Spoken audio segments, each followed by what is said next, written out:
안녕하세요. 저는 서울 강남에 거주 중인 60대 후반 여성입니다.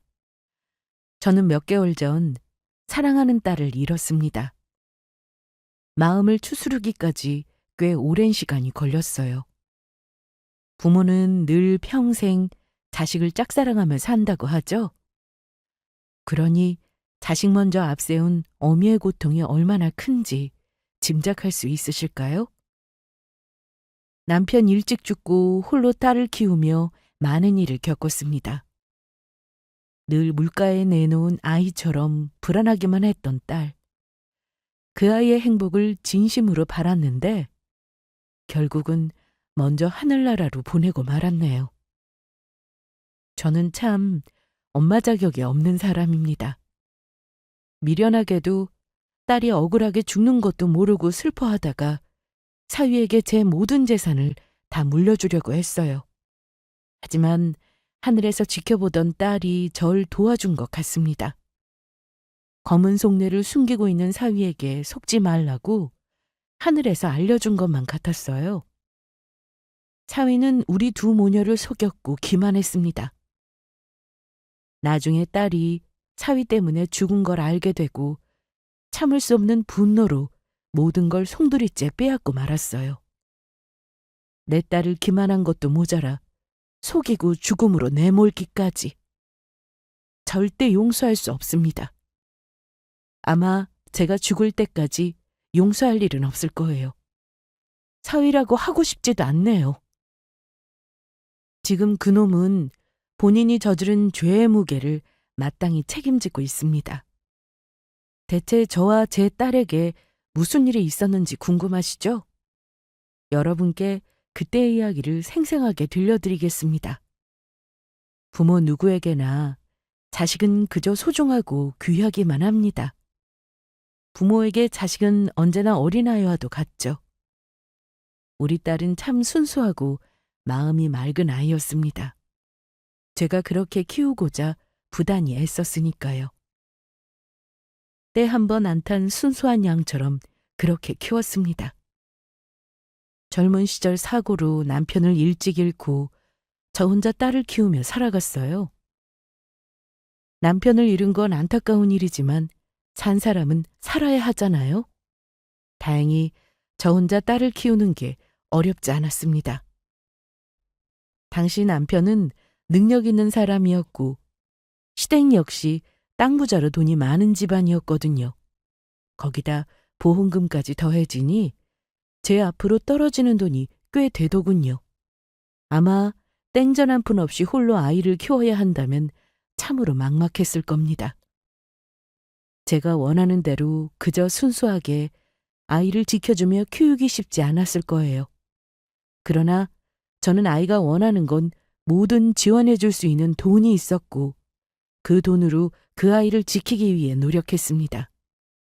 먼저 간 남편이 하늘에서 잘 지켜볼 수 있도록 최선을 다해서 딸을 키웠어요. 아빠의 빈자리가 조금도 느껴지지 않도록 제가 더 몇 배로 노력했습니다. 시부모님께서는 매달 500만 원씩 아이 키우는데 보태라며 생활비를 보내주셨어요. 그리고 두 분이 돌아가신 뒤 제 앞으로 건물 한 채와 땅을 남겨주셨습니다. 특별히 일을 하며 돈을 벌지 않아도 되니까 그 시간은 온전히 아이에게 쓸 수 있었어요. 참 감사한 일이죠. 여자 혼자 아이 키우는 게 보통 일 아니잖아요. 돈 걱정 없이 그저 아이만 잘 키울 수 있게 여건이 좋아서 가능했던 일인 것 같아요. 그 덕에 제 딸은 정말 사랑이 많고 밝은 아이로 잘 자랐습니다. 마음이 어찌나 맑고 예쁜지 어려운 사람은 그냥 지나치는 법이 없었고 나서서 봉사도 다니며 베풀고 살았어요. 남편 머리를 닮아 공부도 꽤 잘했습니다. 저는 아이가 어떤 대학에 가고 어떤 직업을 갖는 게 그리 중요하지 않았어요. 그저 본인이 선택한 일에 만족해하며 건강하고 행복하게 살았으면 했습니다. 그래서 공부에 대한 강요를 일절 하지 않았는데 저 스스로 공부하고 노력하더니 떡하니 서울대 합격증을 가져오지 뭐예요? 먼저 죽은 남편도 서울대 출신입니다. 아빠처럼 같은 대학에서 공부하고 싶다는 꿈을 품고 열심히 공부했다고 하더군요. 그렇게나마 아빠가 누비던 대학을 거닐며 아빠를 기억하고 싶었구나 싶은 게 마음 아팠지만 아이가 원하던 꿈을 이룬 것에 기특해하며 앞으로의 날들도 열심히 응원해줬습니다. 내 딸 주변에는 악한 것 하나 없이 늘 좋은 것들만 가득했으면 싶었는데 그렇게 간절히 기도했는데 하나님은 제 기도를 들어주지 않으셨어요. 왜냐고요? 대학 졸업 후 제 딸은 만나면 안 될 놈을 만났거든요. 엄마, 추운데 여기서 뭐해? 우리 딸 기다렸지. 밤길 어두우니까. 그나저나 너 데려다 준 사람은 누구야? 아, 회사 선배. 어머, 우리 딸 요즘 연애하니? 어쩐지 요즘 더 예뻐지는 것 같더라니? 에이, 그런 거 아니야. 그냥 같이 야근하다가 밤길 위험하다면서 데려다 준 거야. 아니기는. 엄마 그 정도로 눈치 없는 사람 아니야. 마음에도 없는데 밤길 걱정되어서 집까지 데려다 주는 사람이 어디 있어? 사람 괜찮니? 나이는 어떻게 되고 부모님은 뭐 하신대? 아이 참, 그런 거 아니라니까. 춥다, 얼른 들어가자.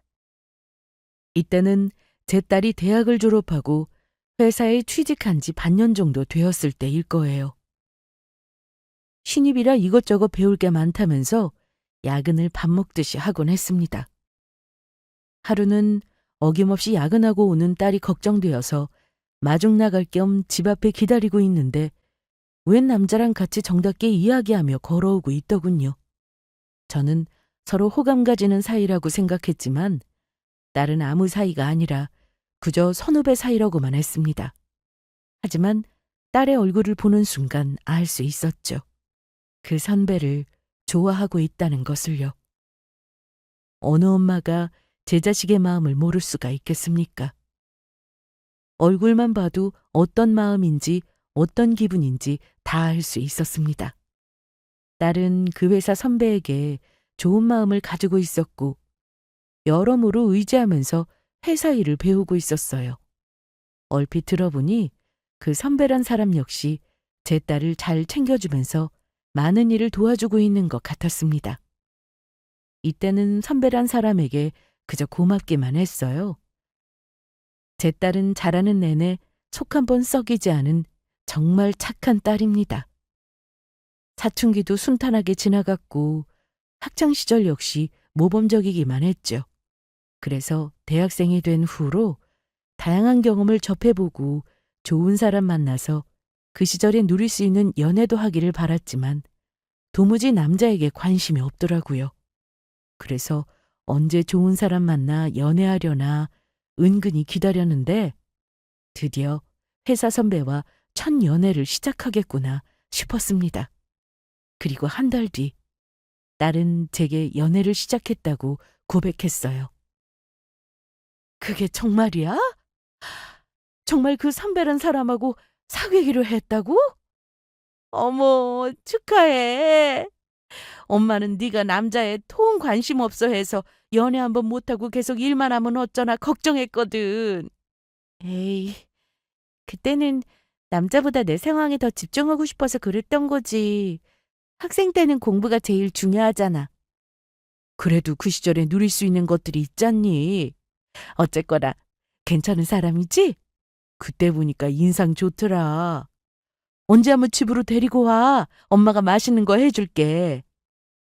연애 시작한 지 얼마 안 됐고 조심스럽게 알아가는 중이야. 시간 더 지나고 나중에 그때 엄마한테 보여줄게.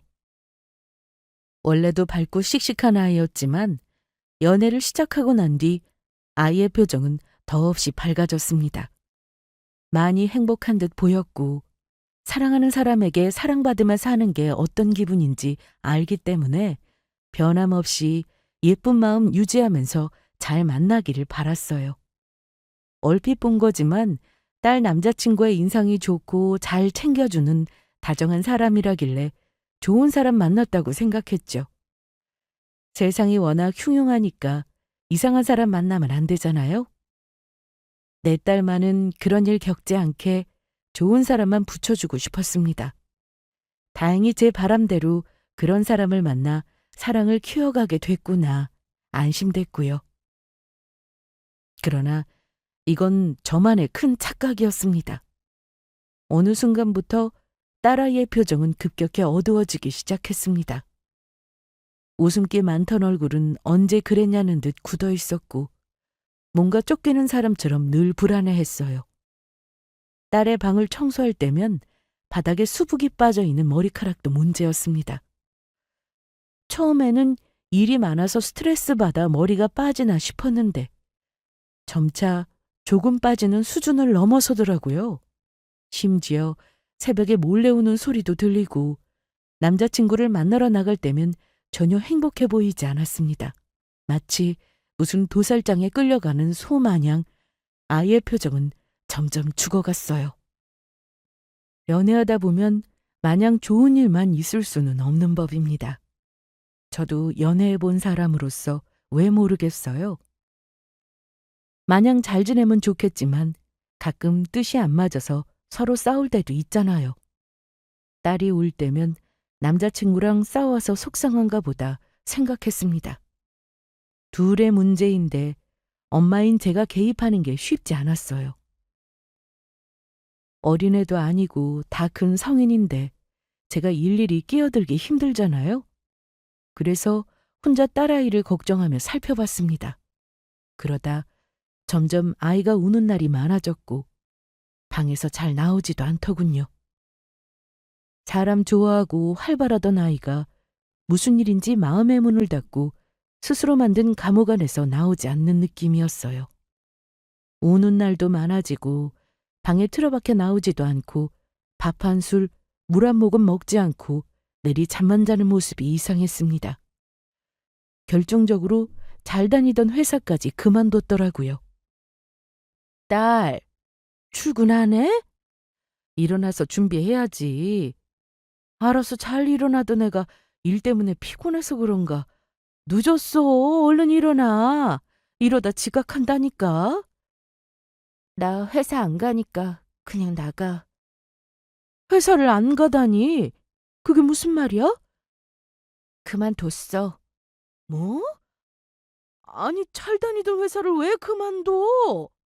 그것도 엄마한테 말 한마디 없이? 내가 그런 것까지 말해야 해? 너 회사에서 무슨 일 있었니? 그런 거야? 엄마한테 말해봐. 무슨 일 때문에 그만둔 건데. 아, 몰라. 그냥 나 좀 내버려 두라고. 생전 처음 보는 딸의 모습이었습니다.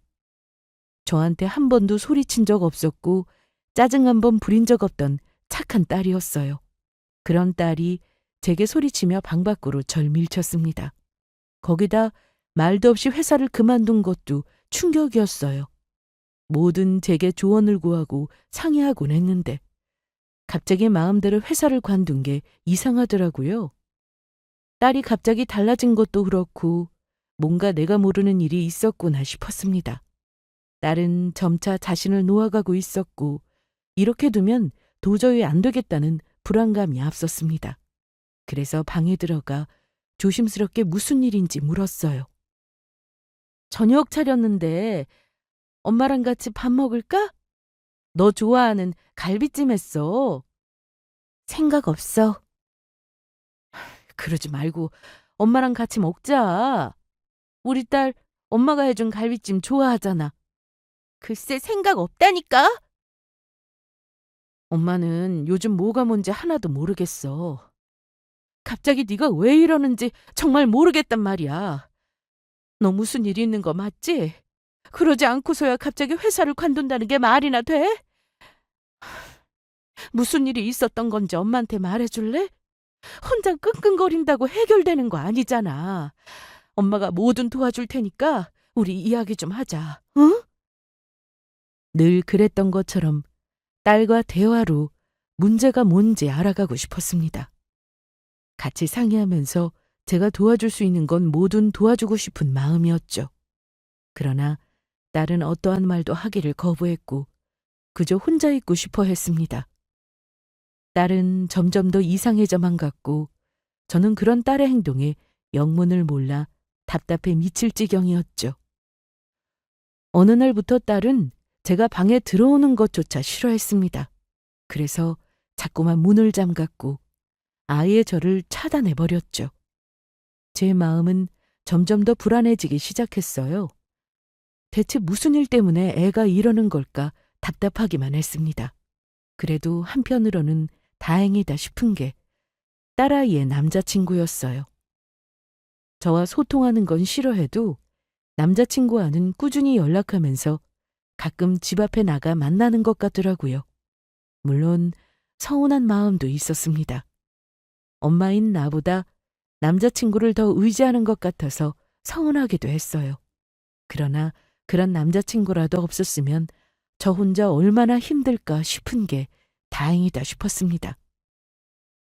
제게 무슨 일이 있었는지 털어놓는 건 아니지만 그래도 남자친구에게만큼은 다 이야기하면서 위로받고 있다고 생각했어요. 그러던 어느 날이었습니다. 딸은 하면 안 되는 선택을 하고 말았어요. 저 몰래 처방받은 수면제를 다량으로 복용한 것입니다. 하루는 꿈에 생전 안 나오던 남편이 나온 게 이상하더라고요. 방에 꼼짝도 안 하고 있는 딸이 걱정되기도 해서 강제라도 문을 열고 들어가야겠다고 생각했습니다. 그렇게 열쇠를 잠겨진 문을 열고 들어갔더니 세상에 딸이 바닥에 쓰러져 있었어요. 옆에는 수면제가 떨어져 있었고요. 심장이 철렁 내려앉는 것 같았습니다. 아니, 내려앉다 못해 순간 멈춘 것만 같았어요. 떨리는 손으로 아이를 흔들어 깨웠습니다. 울며 불며 119에 신고했고 무슨 정신으로 병원까지 옮겼는지 몰라요. 급히 응급실로 옮겨진 딸. 저는 간호사와 의사에게 발견된 상황을 설명했고 딸 옆에 놓여있던 약통을 의사에게 건네며 아무래도 이걸 먹은 것 같다고 했습니다. 바로 위세척이 들어갔고 다행히 큰 고비는 넘겼어요. 조금만 늦게 발견했다면 깨어나지 못했을 거라고 했습니다. 그 말을 들으니 아찔하더군요. 하늘에 있는 남편이 딸을 지켜준 것 같아서 고마웠어요. 다리에 힘이 풀려 그대로 주저앉았습니다. 살아준 것에 너무도 고마워서 엉엉 울기만 했어요. 무슨 일인지는 몰라도 앞으로 결코 딸을 혼자 두면 안 되겠다고 생각했습니다. 말하기를 거부하고 싫어한다고 해도 적극적으로 개입해야겠다고 다짐했어요. 문제는 몰라도 소중한 딸을 잃을 순 없으니까요. 안도하는 마음으로 곤히 잠든 딸의 얼굴을 쳐다보고 있는데 간호사와 의사가 제게 와서 잠시 이야기 좀 하자고 하더군요. 그래서 아이의 상태에 관해서 이야기하려나 보다 싶었는데 전혀 생각지도 못한 말을 듣게 되었어요. 글쎄 처체하면서 보게 됐다며 딸 몸에 여러 멍자국과 상처 자국이 있다고 했습니다. 생활하다 보면 어디 부딪혀 멍도 들고 다칠 수도 있잖아요. 그래서 저는 그런 걸 이야기하는 건가 싶었어요. 그러나 간호사가 보여준 사진 속 딸아이의 몸은 엉망진창이었습니다. 믿을 수 없는 상황에 직접 확인해야겠다고 생각되어 딸이 있는 곳으로 갔고 옷을 들춰서 여기저기 확인했어요. 그랬더니 정말 몸에 여러 개의 멍자국과 상처들이 있더군요. 그것도 한두 개가 아니었습니다. 의사가 그러더군요. 어디 부딪혀서 생긴 멍이 아니라 맞아서 생긴 멍자국 같다고 했습니다. 또 멍자국을 보면 색깔에 따라 최근에 맞은 것과 전에 맞은 것으로 나눌 수 있다고요. 멍도 멍이지만 상처도 그렇고 누군가에게 지속해서 폭행당한 것 같다고 했습니다. 그 말을 들으니 순간적으로 딸아이의 남자친구가 생각났어요. 그래서 딸이 깨어나자마자 몸에 난 상처를 확인했다며 혹시 남자친구가 때린 거냐고 물었습니다. 그래서 갑자기 회사도 그만두고 이렇게 약까지 먹어가며 안 좋은 생각까지 한 거냐고 했죠. 그러자 딸은 다 포기한 얼굴로 끝내 울음을 터뜨렸고 제 품에서 한참을 펑펑 울었습니다. 어린아이처럼 엉엉 우는 딸의 모습을 보고 알았어요. 그동안 남자친구에게 끔찍한 데이트 폭력을 당하고 있었다는 것을요. 딸을 달래며 마음을 진정시켰습니다. 그리고 그제서야 그동안 제가 몰랐던 이야기를 들을 수 있었어요. 처음에는 남자친구가 참 좋은 사람이라고 생각했답니다. 다정다감하고 자상한 사람이라 생각했대요. 그런데 어느 순간부터 남자친구의 행동이 이상해지더니 점차 본색을 드러냈다고 하더군요. 소리 지르는 건 기본이고 손까지 올라가기 시작했답니다. 무서워서 헤어지자고도 해봤지만 소용없었대요. 헤어지자고 하면 할수록 더욱 집요하게 집착하면서 괴롭혔다고 하더군요. 얼굴 보는 것도 목소리를 듣는 것도 싫지만 그냥 한 공간에 같이 있는 게 소름 끼쳐서 회사를 그만둔 거라고 했습니다. 그러나 집 앞까지 찾아오는 건 어떻게 막지 못했대요. 최악인 건 그 나쁜 놈이 만나주지 않으면 저를 죽이겠다고 협박까지 했답니다. 더 이상 만나고 싶지 않았지만 혹시라도 저한테 못된 짓 할까봐 겁이 난 딸은 어쩔 수 없이 그놈이 부르면 얼굴 보러 나가야만 했어요. 소름 끼치는 건 얼굴은 다 드러나는 곳이니까 드러나지 않는 몸 부위 쪽만 집중적으로 때렸다고 하더군요. 그 말을 듣는데 억장이 다 무너져 내리는 것 같았습니다. 그동안 이런 끔찍한 일을 혼자 감당했을 딸을 생각하니 마음이 너무 아프더라고요. 저는 당장 경찰에 신고하자고 했습니다. 증거는 차고 넘치니까 신고부터 하자고 했죠. 그러나 딸은 신고해도 그때뿐일 거라고 했습니다. 너무 무섭다면서 그냥 해외에 나가 살면 안 되냐고 하더군요. 겁에 질린 딸의 모습을 보며 얼마나 괴로우면 이럴까 싶은 게 마음이 아프더라고요. 그래서 걱정하지 말라고 엄마가 다 책임지겠다며 딸을 진정시켰습니다. 다시는 우리 앞에 얼씬거리지 못하게 하겠다고 약속했어요. 그날 이후 증거란 증거는 있는 대로 모아서 그놈을 신고했습니다. 다행히 CCTV 증거도 확보할 수 있었어요. 우리나라는 참 좋은 게 뭔 줄 아세요? 돈만 있으면 못할 게 없다는 겁니다. 돈으로 없는 인맥까지 수소문하며 그놈을 완전히 매장시켜버렸어요. 회사고 뭐고 다 쑥대밭으로 만들어놨고요. 그놈은 양의 탈을 쓴 악마였습니다. 그간 회사에서 쌓아온 착한 이미지를 제가 다 벗겨냈고 얼마나 추악한 놈인지 모두가 알게 됐죠. 물론 죄의 심판도 받게 했습니다. 제가 생각했던 것보다 가벼운 처벌이었지만 그래도 다시는 일어서지 못하게 확실히 밟아놨어요. 접근 금지도 신청해 놓았고 다른 곳으로 이사까지 마쳤습니다. 그 일 이후 그놈은 우리 앞에 나타나지 않았어요. 딸은 그놈으로 인해 신체적으로 정신적으로 많은 상처를 받았고 회복하는 데까지 꽤 오랜 시간이 걸렸습니다. 딸이 다시 전의 삶을 되찾았으면 했어요. 정신과 치료도 받고 옆에서 도와주고자 열심히 노력했습니다.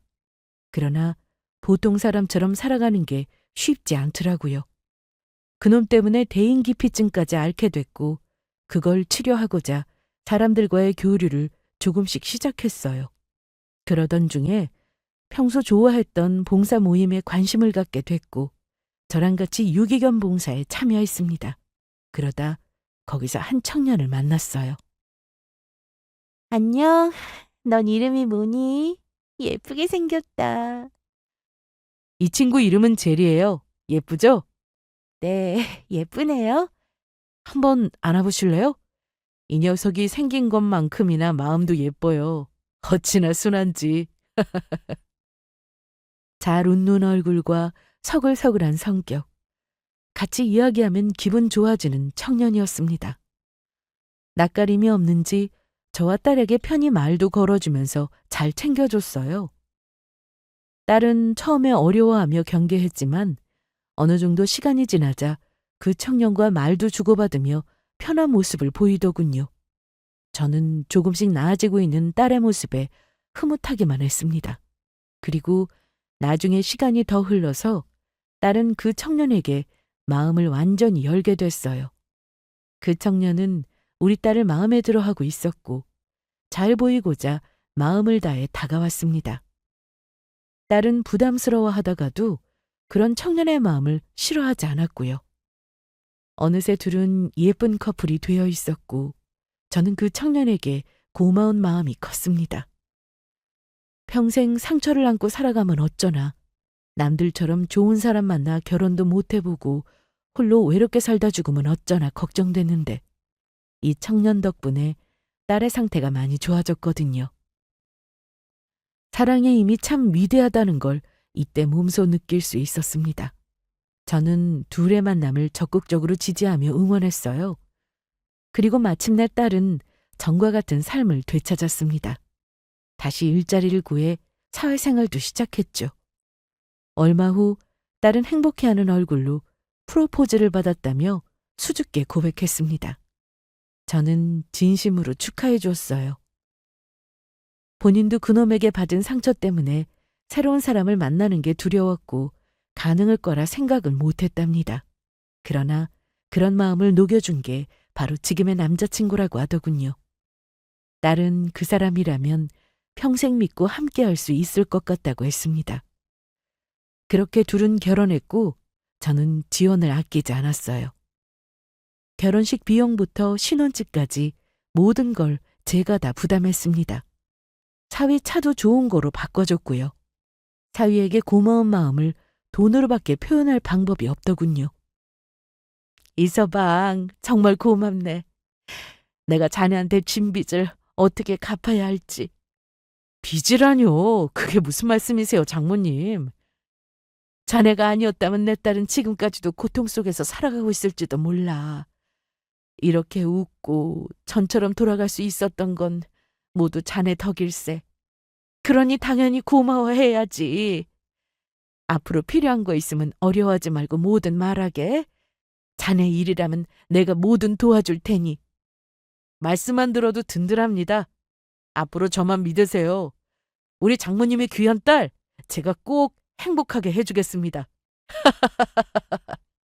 그래, 이서방. 우리 딸 잘 부탁하네. 저는 사위의 손을 꼭 잡고 딸을 부탁했습니다. 지금처럼 앞으로도 서로 의지하며 행복하게 살라고 말이죠. 없을 줄만 알았던 딸의 결혼으로 저 역시 행복해졌습니다. 내 인생에 귀인이 있다면 그건 바로 사위가 아닐까 싶었어요. 이서방이 우리 모녀에게 오지 않았더라면 결코 누릴 수 없는 생활이라 생각됐습니다. 그만큼 너무 고맙고 우리에게는 소중한 존재였죠. 딸은 결혼하고 나서 더욱 행복해했습니다. 이서방이 제게 약속한 것처럼 딸을 많이 사랑하고 아껴줬거든요. 비로소 정말 좋은 짝은 만났다는 안도감에 마음이 놓였습니다. 늘 물가에 내놓은 아이처럼 불안하기만 했던 딸이었는데 이제는 제 그늘에서 벗어나 당차게 날개짓하게 둬도 됐어요. 그렇게 저는 멀리서 딸의 행복을 바라며 지냈습니다. 그렇게 결혼한 지 2년이 지났을까. 사위는 사업을 해보고 싶다고 했고 저는 가진 돈을 사위에게 투자했습니다. 그걸로 원하던 사업을 시작해보라고 했죠. 사업 시작한 뒤 일 때문에 바쁠 텐데 틈틈이 딸을 살뜰하게 챙기는 사위를 보며 미소가 지어지곤 했습니다. 이제 내가 죽어도 걱정 없이 딸을 맡길 수 있는 존재가 있다는 것에 참 감사했어요. 그리고 1년 뒤 딸은 아이를 갖게 됐고 태교와 건강에 신경 쓰고자 다니던 일을 그만뒀습니다. 이서방, 나왔네. 엄마, 왔어? 아이, 장모님, 또 혼자 운전해서 오신 거예요? 오실 일 있으면 저더러 데리러 오라고 하시죠. 아이고, 괜찮네. 내가 뭐 애도 아니고. 그래도 제가 모시러 가면 좋잖아요. 장모님이랑 드라이브 겸 데이트도 하고. 그럴까? 그럼 다음에는 이서방 좀 빌려야 되겠네. 엄마 배고프지? 얼른 식사 준비할게. 어딜? 당신은 가만히 있어. 식사 준비는 내가 할 테니까. 아니야, 내가 할게. 아, 글쎄 내 말 들어. 홀몸도 아닌데 편히 쉬어야지. 이럴 때 남편 부려먹는 거야. 그렇죠, 장모님? 자, 우리 두 여왕님은 여기서 편히 말씀 나누며 쉬고 계세요. 제가 얼른 식사 준비 마치겠습니다. 사위는 우리 딸을 끔찍이도 생각해주곤 했습니다. 저한테 잘하는 건 기본이고 딸을 공주 대접해주면서 아껴줬어요. 딸은 임신하기 전에도 그랬지만 임신하고 나서 더 집안일을 못하게 하고 남편이 다 하려고 한다면서 행복하다는 듯 웃었습니다. 그 모습이 참 보기 좋더군요. 우리 딸 결혼 한번 잘했다 라는 생각이 들 만큼이요.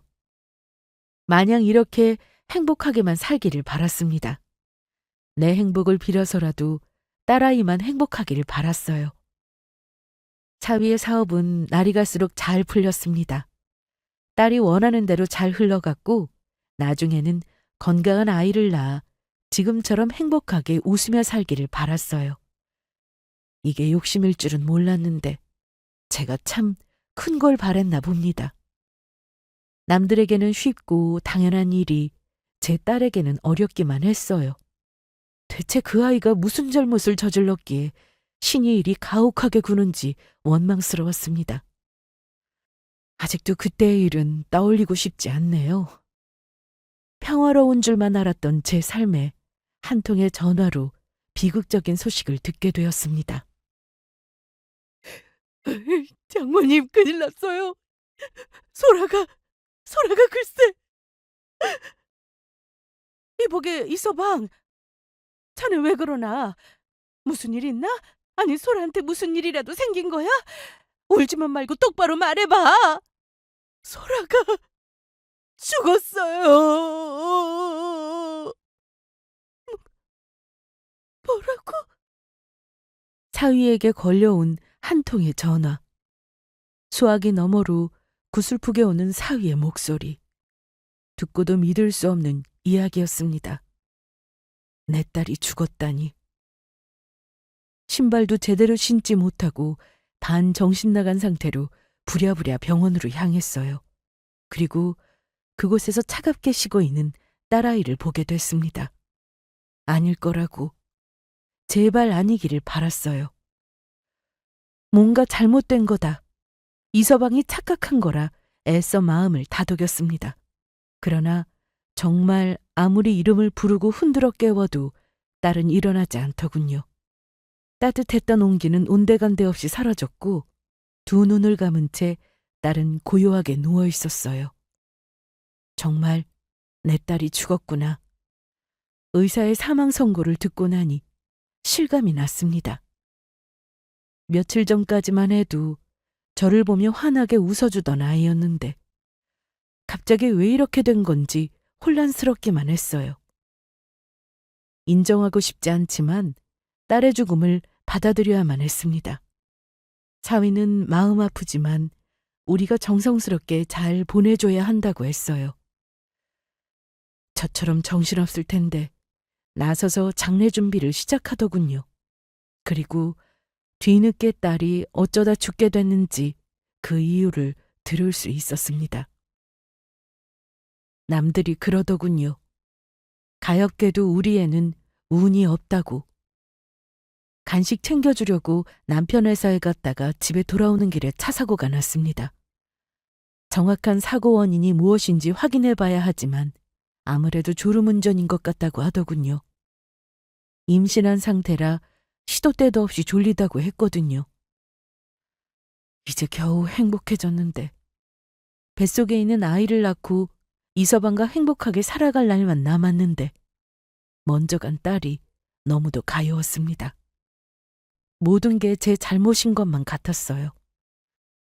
내가 운이 없게 낳아준 것 같아서 스스로를 자책하고 또 미워했습니다.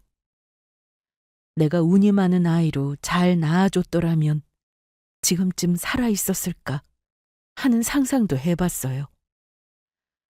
딸의 빈손은 모든 준비를 마쳤고 하나둘 조문객이 찾아왔습니다.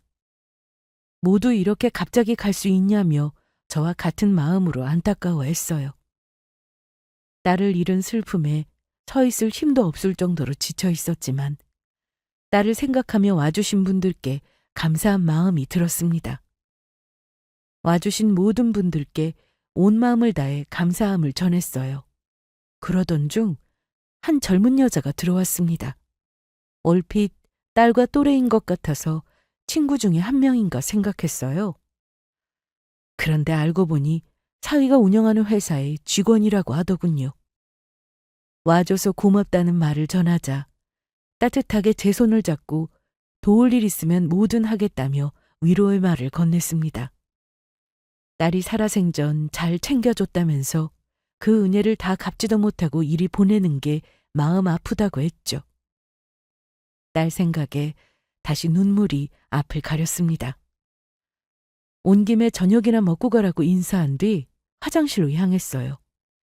금방이라도 눈물이 쏟아질 것 같았습니다. 차마 딸아이의 영정사진 앞에 다 포기한 듯 울 수 없겠더라고요. 제가 그리 울면 가는 발걸음이 가볍지 않을 테니까요. 화장실 칸에 앉아 혼자서 입을 틀어막고 울었습니다. 젊은 아가씨를 보니 딸 생각이 더욱 간절해지더라고요. 그래서 감정을 억누르지 못하고 토해내듯 울음을 터뜨렸습니다. 그렇게 혼자 울며 눈물을 삼키고 있었고 스스로 마음을 진정시키고자 노력했어요. 그리고 어느 정도 시간이 흘러 화장실 앞을 나서는데 어디선가 저희 딸 이름이 들리기 시작했습니다. 딸아이 이름에 발걸음을 멈칫하고 귀를 쫑긋거렸어요. 소리가 들리는 곳은 남자 화장실이었습니다. 거기 사위의 친구들도 보이는 사람들이 있는 듯 했고 그들은 저희 딸과 사이에 관한 이야기를 나누고 있었어요. 그런데 저는 거기서 뜻하지 않게 놀라운 이야기를 듣게 되었습니다. 갑자기 우리 딸이 불쌍하다고 이야기하다가도 사위가 정말 대단하다고 어떻게 바람을 피우는 걸 한 번도 안 들킬 수 있냐면서 이제 장모의 재산까지 다 물려받게 됐다며 부럽다고 하더군요. 야, 진짜 생각할수록 운 좋지 않냐? 어떻게 결혼 생활 내내 바람 피운 거 한 번 안 걸리냐? 내 말이 진짜 될 놈은 뭘 해도 된다니까. 간덩이 배 밖으로 튀어나온 것 좀 봐라. 아내 장례식장에서 떡하니 내연녀를 끌어들이고 진짜 난 놈은 난 놈이야. 와, 진짜 부럽다. 돈 많은 장모 둔 것도 부러운데 재수 씨가 알아서 죽어주기까지 했잖아. 그럼 이제 장모 재산은 다 제가 물려받는 건가? 아무래도 그렇겠지. 물려줄 자식도 없는데 쥐고 있으면 뭐해. 쥐한테 다 물려주겠지. 저게 그래도 앞에서 이미지 관리를 잘했잖아. 세상에 하나밖에 없는 자상한 남편인 척, 아들 같은 사위인 척. 그렇게 연기하면서 공들여야 뭘 해도 되나 보다. 하여튼 저놈만 좋은 꼴 났어. 부러운 자식. 사위 친구들의 대화를 멍하니 듣고 있다가 나오는 발자국 소리에 황급히 화장실로 숨었습니다. 대체 이게 무슨 소리인가 도무지 이해되지 않고 심장이 쿵쾅거렸어요. 착하고 자상한 이서방이 바람을 피웠다는 건가? 나와 우리 딸을 속였다는 건가? 믿을 수 없는 이야기에 정신이 혼미해졌습니다. 비틀거리는 걸음걸이로 겨우겨우 빈소를 향했어요. 아무래도 뭔가 잘못된 것 같은데 이걸 어쩌면 좋을까 생각이 많아졌습니다. 그리고 빈소에 도착했을 때 이서방과 아까 왔던 젊은 여자가 같이 어디로 가는 게 보였어요. 느낌이 이상해서 몰래 둘을 뒤따라갔고 그곳에서 뭐가 그리도 좋은지 젊은 여자와 시시덕거리며 웃고 있는 이서방의 얼굴을 보게 됐습니다. 그때 알았어요. 화장실에서 들었던 친구들의 말이 거짓이 아니라는 것을요. 마음 같아서는 우리의 몰래 바람을 피워서 좋았냐, 어떻게 아내 빈소에 내연녀를 끌어들일 수 있냐, 머리채든 뭐든 잡히는 대로 때리고 싶었습니다. 그러나 둘의 이야기를 엿듣다 보니 그럴 수 없겠더라고요. 사위 회사에서 일하는 직원이라며 데리고 온 그 여자가 바로 이서방의 내연녀였고 둘의 관계는 꽤 오래전부터 시작된 듯 보였습니다. 둘은 제 딸의 죽음을 축하하고 있었어요. 아직 제가 재산을 물려준 것도 아닌데 벌써부터 서로 그 많은 돈을 어떻게 사용할지 행복한 고민을 하고 있는 듯 했습니다. 우리를 속이고 바람 피운 이서방이 미웠어요. 아니, 찍어 죽여도 시원찮았습니다. 그러나 한편으로는 다행이다 싶더라고요. 제 딸은 이 사실을 모르고 죽었을 테니까요. 이걸 다행이라고 해야 할지 안도의 한숨을 내쉬는데 문득 이런 생각이 들었습니다. 내 딸이 정말 몰랐을까 하는 생각 말입니다. 여자의 촉은 무시 못해요. 더군다나 눈치가 빠른 아이입니다. 그런 내막을 정말 모르고 있었을까 의구심이 들더군요. 갑자기 그 밤에 회사를 이서방 간식 챙겨준다고 회사로 찾아간 것도 그렇고 조심해서 운전하던 아이가 졸음운전으로 죽었다는 것도 의심스러웠습니다. 아무래도 제가 직접 알아봐야겠다고 생각했어요. 그래서 업체에 의뢰해 사위의 불륜을 알아봐달라고 했습니다. 그리고 보름 정도 지났을 때 사위가 그 젊은 여자랑 여기저기 흥청망청 놀러 다니는 사진을 받아볼 수 있었어요. 우리 애가 죽은 지 얼마나 됐다고 벌써부터 희희낙낙 제 세상인 듯 행복하게 살더군요. 하긴 장례식장에 내연녀 오게 한 거 보면 뻔하죠. 업체에서 조사한 걸 살펴보니 둘은 2년 전부터 내연관계에 있었습니다. 심지어 최근에는 그 젊은 여자가 임신을 한 것 같더군요. 둘이 산부인과에서 나오는 사진이 있는 거 보면 말입니다. 저는 현장에서 발견된 딸아이의 핸드폰도 싹 복구시켰습니다. 제가 모르는 뭔가가 나올 거라 생각했어요. 아니나 다를까. 딸의 핸드폰을 확인한 순간 심장이 땅으로 떨어져 나갔습니다. 핸드폰 사진첩에서 사위와 젊은 여자가 서로 정답게 안고 있는 모습이 찍혀 있더군요. 사진 찍은 날짜를 보니 우리 애가 죽기 며칠 전이었습니다. 이서방에게 여자가 있다는 걸 알고 있었던 거였어요. 다시 한번 정확하게 확인하고자 그 밤에 간식 핑계로 이서방 회사로 갔던 거고요. 그리고 며칠 후 저는 또 다른 결정적인 증거를 손에 넣었습니다. 손상된 블랙박스 메모리 카드를 어렵게 복구했다고 했어요. 그런데 그 안에 이상한 게 찍혔다며 한번 확인해 봐야 할 것 같다고 했습니다. 떨리는 마음으로 경찰과 같이 살펴봤는데 밤에 운전하는 영상이 찍혀 있었고 딸이 슬프게 우는 목소리가 녹음되어 있더군요. 찢어지는 마음으로 살펴보는데 딸아이의 운전이 이상한 듯 보였어요. 아무리 밤이라고 해도 이 정도로 휘청거리면서 운전할 이유가 있나 싶었고 방금 전까지 흐느끼던 목소리가 들렸는데 졸음운전으로 핸들을 휘청거린다고 볼 수 없었습니다. 뭔가 싶어서 영상을 자세히 살펴봤더니 옆에 있던 차가 우리 아이의 차를 위협하는 것 같더라고요. 그리고 따라오지 말라며 울부짖는 딸아이의 목소리가 들렸습니다. 옆에 차가 위험하게 바짝 붙으면서 따라오니까 급하게 핸들을 옆으로 틀다가 중심을 잃고 사고가 난 것으로 보였습니다. 저는 대체 우리 아이를 따라온 저 차는 뭐냐고 했죠. 그러자 제 사위라고 하더군요. 사고가 제법 크게 나서 차는 거의 폐차해야 할 수준으로 망가져 있었습니다. 블랙박스로 크게 손상되어 있었고요. 하필이면 도로 주변으로 CCTV도 없어서 어떻게 사고가 일어난 건지 수사가 필요한 상황이었대요. 나중에 기적적으로 메모리 카드를 복구하면서 사건의 진실을 알 수 있었던 거죠. 사위가 그렇게 쫓아오지만 않았어도 우리 애는 죽지 않았을 겁니다. 어쩐지 사위가 집요하게 차는 언제 폐차하냐고 물어보더라고요. 혹시라도 본인에게 불리한 증거가 나올까 봐 그랬던 거였습니다. 저는 경찰과 함께 딸이 죽던 그날 밤 사위의 사무실 CCTV를 확인했어요. 각도가 애매해서 자칫하면 모를 수 있었는데 자세히 보니 어두운 사무실에서 이서방이 젊은 여직원과 애정행각을 벌이고 있었고 그걸 우리 딸이 목격한 것 같았습니다. 얼핏 사람 실루엣이 보였는데 우리 딸인 것 같았어요. 이서방은 당황한 얼굴로 급히 누군가를 뒤따라가는 게 보였고 이제서야 모든 퍼즐이 맞춰졌습니다. 본인의 추악함이 들킬까봐 무례해가며 딸을 쫓아갔던 거고 결국 죽음으로 내몰고 말았던 거예요. 우리 애를 죽인 건 졸음운전도 뭣도 아니었습니다. 이서방이 죽인 거였어요. 그러고도 뻔뻔하게 딸 장례식장에 그 내연녀를 데리고 오다니 절대 용서할 수 없었습니다. 경찰은 증거가 충분하니 즉시 체포하겠다고 했고 저는 경찰과 함께 사위가 있는 곳으로 향했습니다. 사무실에 도착하자마자 경찰이 살인죄로 사위를 체포했어요. 참 낯짝도 두껍더군요.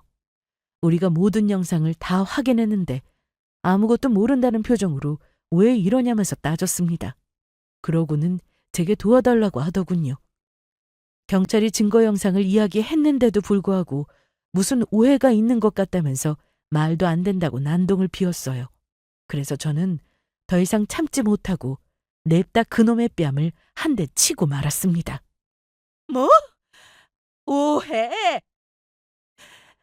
내 딸 죽여놓고 감히 오해란 말을 입에 올려? 네가 죽여놓고 사고사로 위장해서 조용히 넘어가려고 했겠지? 그런데 이걸 어쩌나?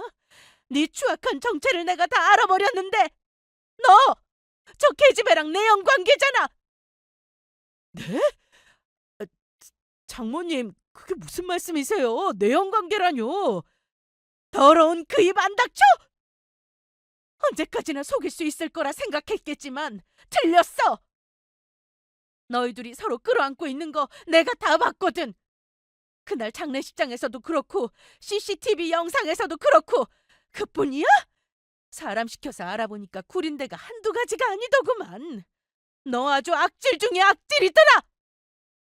그동안 그 시커먼 속을 숨기고 감히 나와 내 딸을 기만해? 절대 용서 못해. 내가 너 무슨 수를 써서라도 다 망가뜨릴 거야. 나한테 충분히 그럴 능력 있는 거 잘 알지? 앞으로 기대해. 네 삶이 얼마나 처참해지는지 내가 꼭 보여줄 테니까. 자, 서에 가서 이야기하시죠. 아이, 잠깐만요. 이것 좀 놓으라니까. 장모님, 제 말 좀 들어보세요. 제가 다 해명할게요. 바람이 아니라 그냥 저게 먼저 저 꼬신 겁니다. 작정하고 달려드는데 남자인 제가 뭘 어쩌겠어요. 장모님, 제발 제 말 좀 들어주세요. 네? 경찰이 한심하다는 표정으로 사위를 끌고 나갔습니다. 사위는 끌려나가는 순간까지 제가 뭐라고 떠들어댔지만 다 쓸데없는 말들 뿐이었어요. 이제 사위라고 할 필요도 없네요. 그놈은 취조 끝에 빼도 박도 못할 증거로 자신이 저지른 죄를 인정했고 저는 투자했던 모든 돈을 다 회수했습니다. 마련해줬던 집이며 차며 제가 가져올 수 있는 것 전부 다 빼앗았어요. 그렇게 그놈을 알거지로 만들고야 말았습니다. 그리고 그놈은 죄의 심판을 받고 현재 복역 중이에요. 아, 그 내연녀는 어떻게 됐냐고요? 그건 역시 아주 처참히 짓밟아 놨습니다. 그놈의 아내가 제 딸이라는 걸 알면서도 뒤에서 모르는 척 기만한 건 똑같았으니까요. 도저히 두 년놈들을 용서할 수 없었습니다. 그래서 아주 사회에서 매장을 시켜버렸어요.